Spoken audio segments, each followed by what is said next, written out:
জিহাদ ওই কর ওই এইখানকে ওখানে থেকে চলে আয়। আব্বা আব্বা আব্বা আব্বা কি হয়েছে রে বেটা? তোমাকে একটা একটা কথা কয়ে শুনো। কি করেছিলি রে বেটা? আমি কিছু বুঝতে পারি না। তুমি খালি বাল ভুলে যাও, আমার ওই বিয়ার কথাটা তোমাকে কয়ে শুনো না। আরে বেটা তো বয়সটা হয়েছে গেছে, আমি তো ভুলে যাই সব কিছু, আমি বুঝতে পারিস না।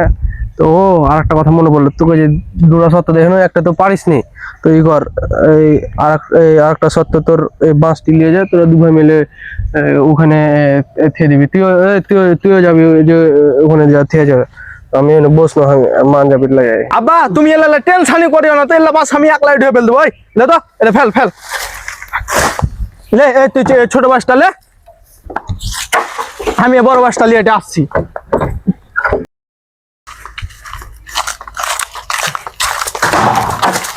কি ব্যাপারে ভাই, বাঁশ ফেলে দেয় এখানে বসে কেনে গেলি?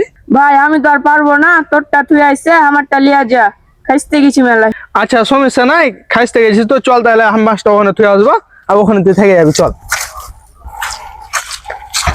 কি রে বা, তো ছোট ভাই যে বাঁশ লিয়ে চলে এসে তুই এখানে বাল ছিচ্ছিস ভাই, বিহা করবি করছিস? সালার বাটা সালাকে দিব না ভাই, আমি আর বিয়ে করবো না, তোমার সাথে আমি থাকবো না, তোমার কাজও করবো না, তুমি থাকো যাও। যা তোর মতন বেটার দরকার নাই, যা। একটা বেটা না থাকলে কি হবে, যা। সালার বাটা সাল বিহা করবো চেয়েছে।